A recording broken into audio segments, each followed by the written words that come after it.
Well, Mr. Crawford, Joan, since I've seen so much of you. Please, Will. In the few weeks that you've been in England. They played heroes, but lived like villains. These 60s stars had dark sides fans never saw. One actor forced himself on a teenage actress without warning. Another beat his wife and blamed it on a car crash. A famous comedian locked women in his dressing room and exposed himself. Their talent got them fame, but their behavior left scars. Today, we see behind the mask. The stars who lit up screens were actually the darkest people on set. Marlon Brando. Marlon Brando changed acting forever. When he appeared on screen, he didn't feel like he was acting, he felt real. Movies like A Streetcar Named Desire and On the Waterfront made him a legend. But behind all that fame was a man who caused a lot of pain. He wasn't just difficult, he could be cruel. And sometimes, the people who worked with him never forgot the damage he left behind. One of the worst stories came from the movie Last Tango in Paris. Brando was 48 years old. His co-star, Maria Schneider, was only 19. During filming, something happened that was not in the script. It was the famous butter scene, and it was Brando's idea. Maria wasn't warned about it. She only found out right before they shot it. She said later, "I was so angry, but it was too late." They filmed it anyway. Maria said she felt humiliated, and she even said she felt a little raped. Not just by Brando, but by the director, Bernardo Bertolucci, too. Brando didn't seem to care. When Maria was upset, he just brushed it off. He told her, "Don't worry, it's just a movie." But for her, it wasn't. She cried real tears during that scene, and after the cameras stopped, Brando didn't comfort her.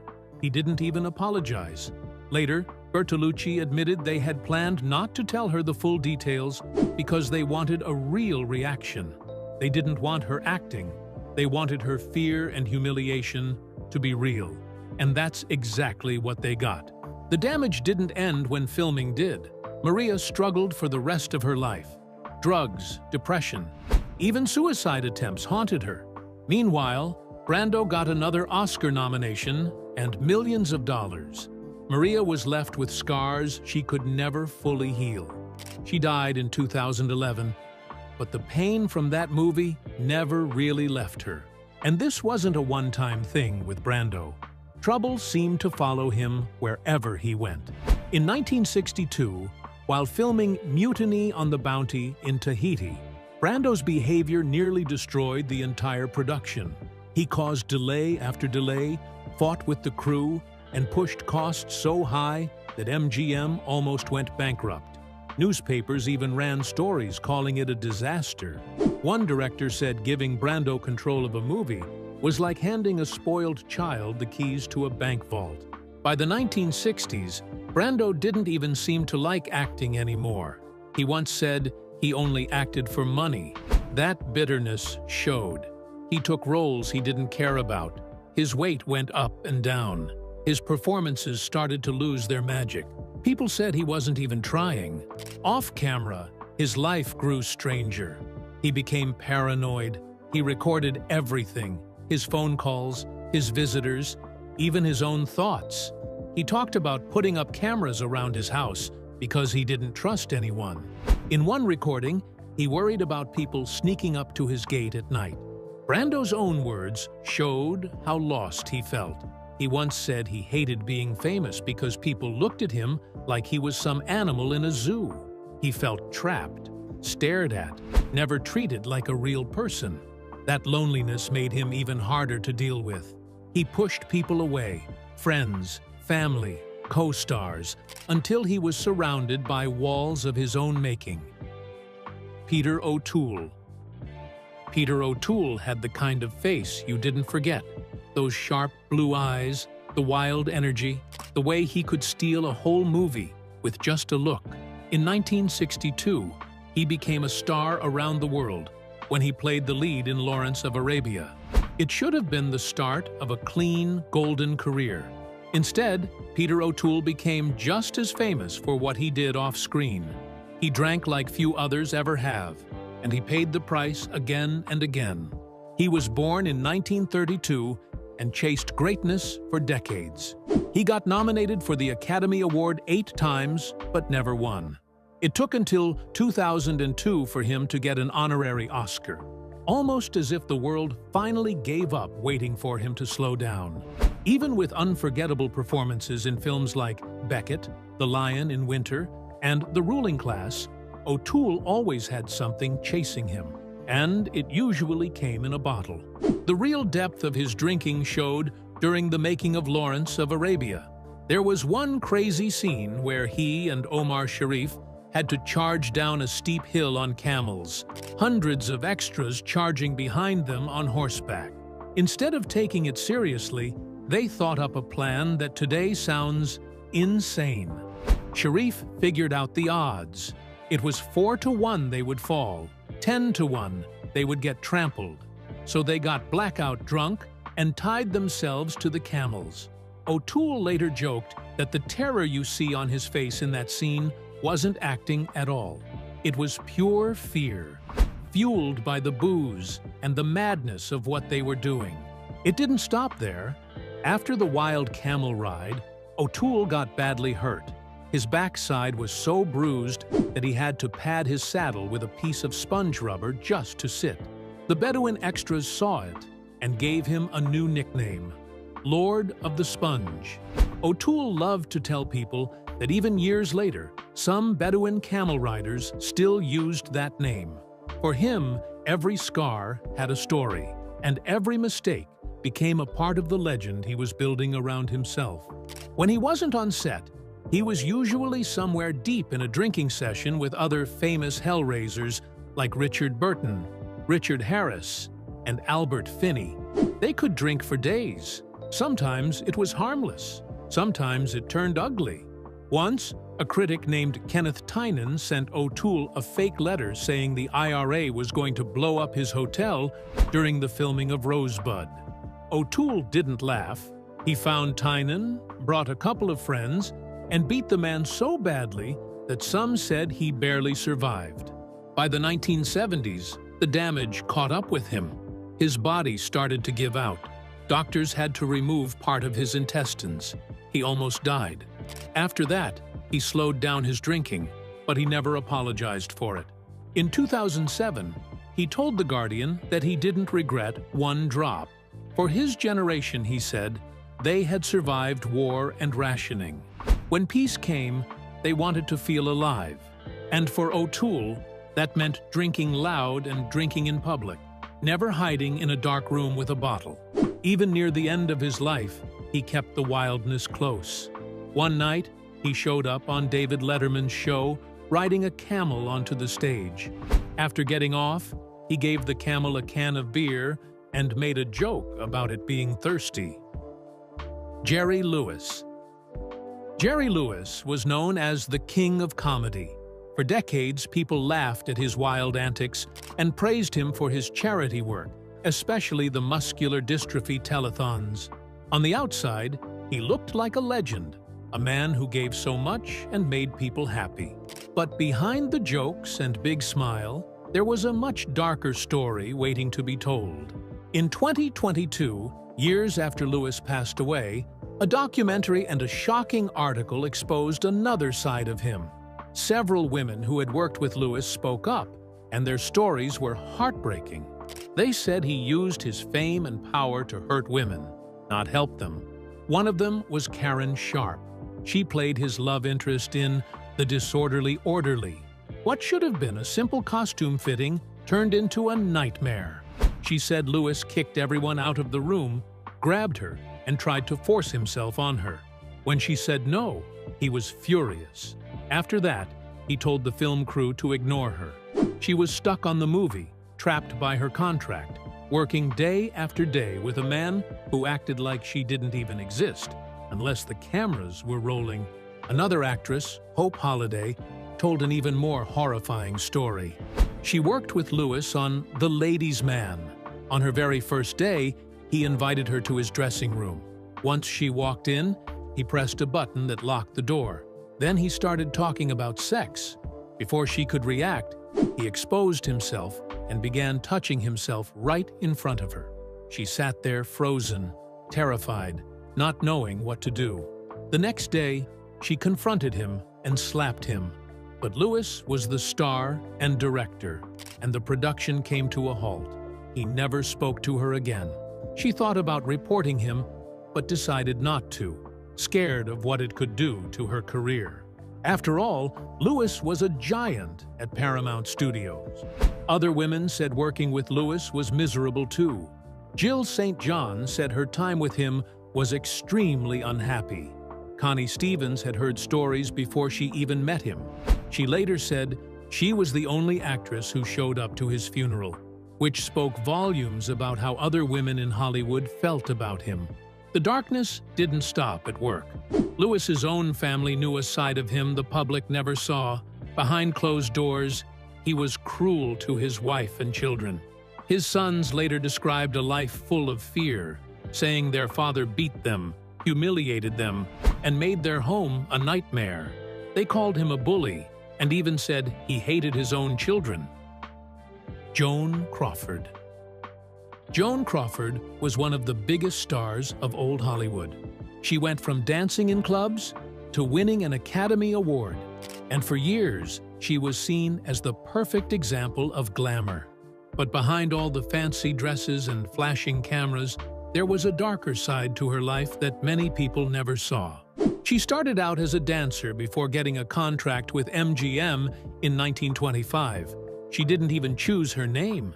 It was picked through a magazine contest.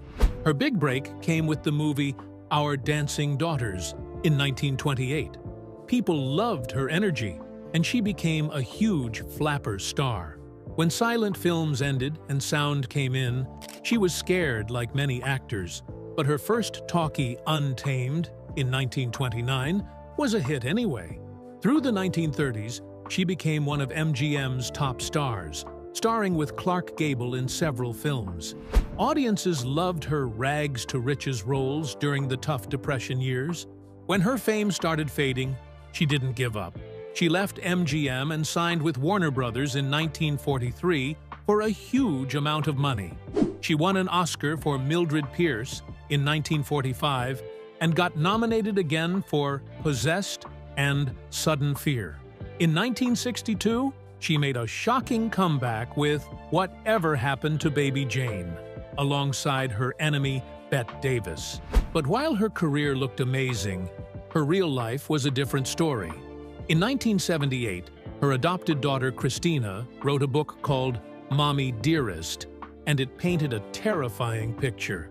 Christina said Joan was abusive, both physically and emotionally. She said Joan would wake her up in the middle of the night just for using wire hangers, which she hated. One night, Joan found a wire hanger and completely lost control.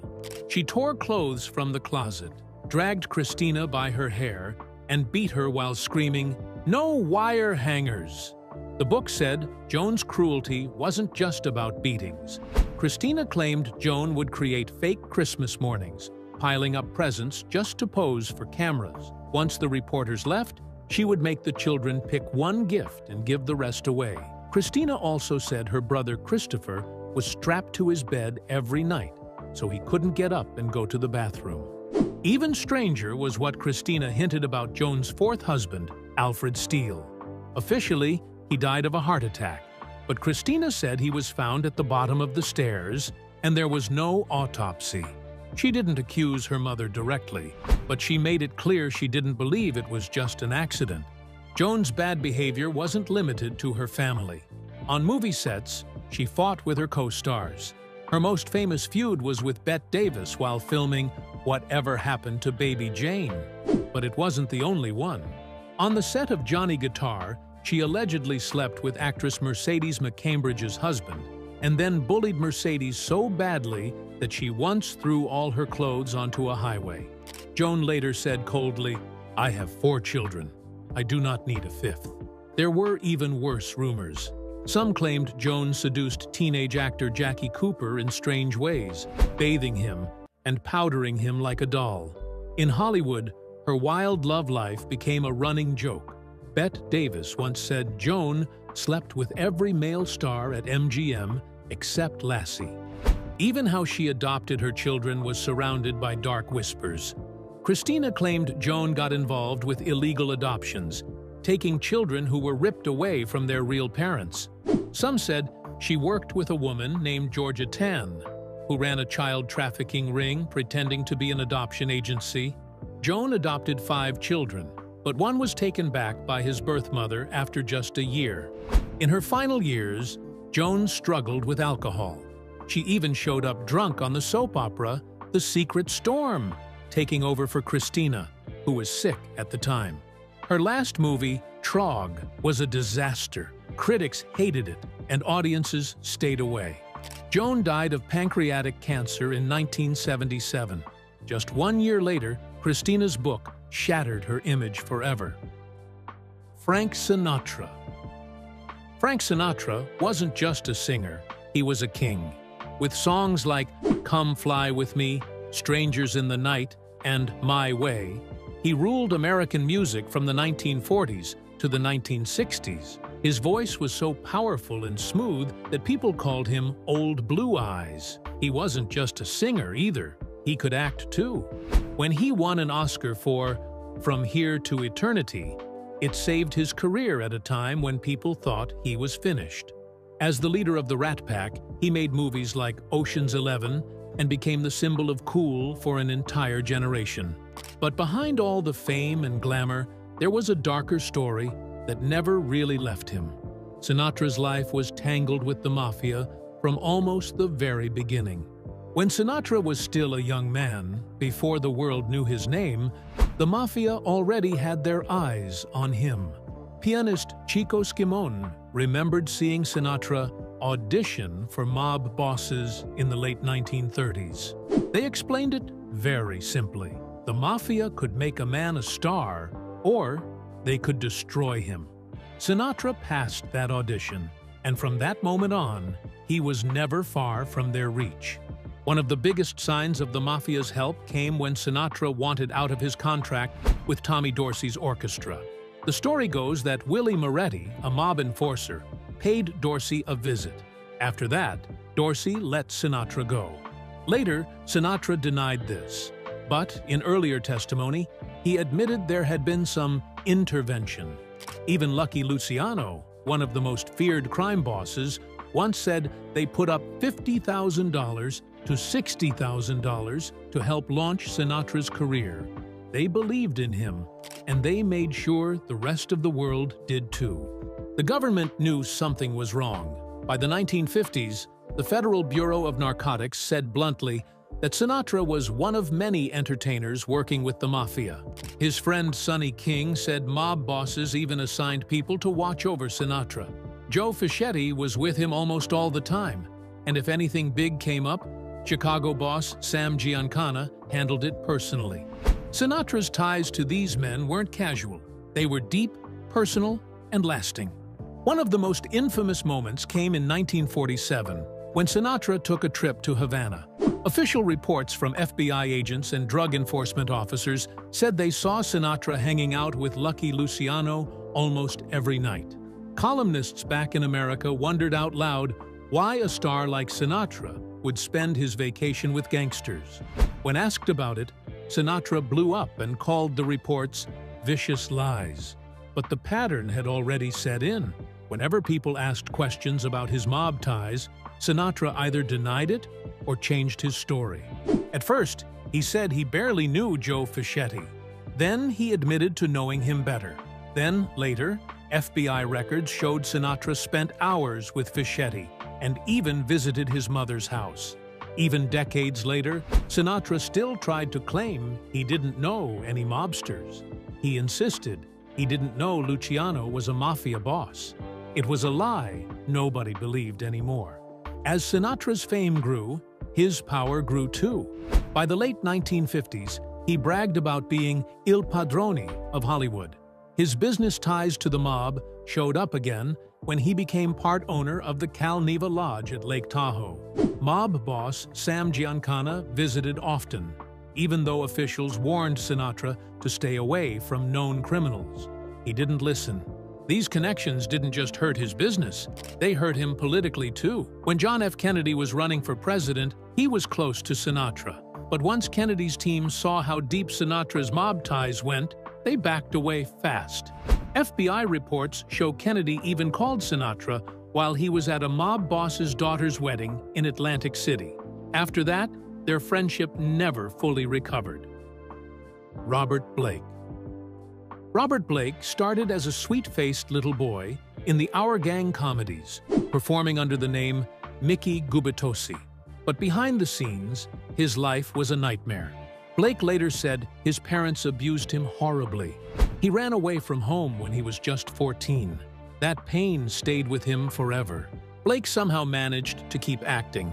He served in the army, came back, and picked up small parts in movies. Then he stunned everyone with his role in Cold Blood, playing a real-life killer. He looked like the man he played. He acted like him, too. Critics loved him, but something in Blake seemed a little too close to the darkness. In the 1970s, Blake finally became a household name with the TV show Beretta. He played a street-smart cop with a pet cockatoo and a lot of tough talk. But behind the scenes, Blake was not easy to work with. He was angry. He was bitter about his childhood. He fought with people on set. He used drugs.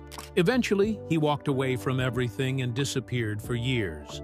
When Blake came back into the public eye, it wasn't for his work. It was for something much worse. In 2001, his wife Bonnie Lee Backley was found shot dead in his car outside a restaurant in Los Angeles. Blake claimed he had gone back inside to get a gun he forgot. When he returned, she had been shot in the head. Police soon found a gun in a trash bin not far from the crime scene. It matched the bullets used to kill Backley, but they couldn't prove Blake had pulled the trigger. The case became a circus. Two stuntmen came forward, claiming Blake had tried to hire them to kill his wife. One said Blake offered him $10,000. The other said Blake had made a similar offer. Both refused. At trial, prosecutors couldn't link Blake directly to the shooting. There was no gunpowder on his hands. There was no witness who saw him pull the trigger. After a long and dramatic trial, Blake was acquitted. But like O.J. Simpson, he wasn't off the hook completely. In a civil trial, Blake was found responsible for Backley's death and was ordered to pay $30 million to her family. Blake's life after that was a wreck. He declared bankruptcy. He never acted again. His final movie role was in David Lynch's Lost Highway, where he played a creepy character called the Mystery Man, a fitting end to his career. Robert Blake died in 2023 at the age of 89, leaving behind a story that many believe ended with murder, even if the courts never officially said so. Richard Burton. Richard Burton came from a small town in Wales. He dreamed of more and, through sheer talent, became one of Hollywood's most powerful actors. On screen, he had a voice that filled theaters and performances that earned him 7 Oscar nominations. But away from the cameras, his life was full of pain, mistakes, and broken hearts. His success couldn't hide the troubles he carried inside. The problems started early. Burton had his first drink at just 11 years old. It wasn't a surprise. His father was a heavy drinker too, often spending days drunk, even after being hurt in a mining accident. Burton grew up watching this and, sadly, followed the same path. As an adult, he bragged about drinking huge amounts of alcohol, even while working. His health and relationships paid the price. In later years, when he spoke about his drinking on television, the damage was already done. Then came Elizabeth Taylor. Their love story wasn't sweet. It was a storm. They met on the set of Cleopatra, both already married to other people. Their affair shocked the world. Newspapers followed every move they made. Even the Vatican spoke out against them.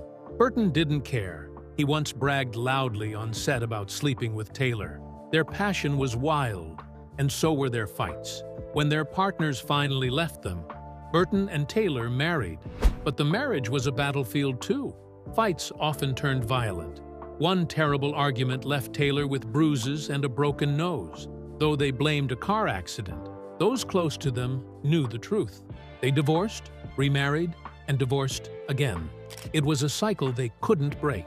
They acted together in many films, playing couples who fought and hurt each other. The lines between acting and real life blurred, and it wore them down. Even after parting ways for good, the damage stayed. Burton's problems didn't stop with Taylor. He had affairs with countless women, by some accounts over 2,000. He didn't hide it. Even while married, he continued chasing other women. He had an affair with actress Natalie Delon, and once even hinted that he had explored relationships with men, causing more gossip to swirl around him.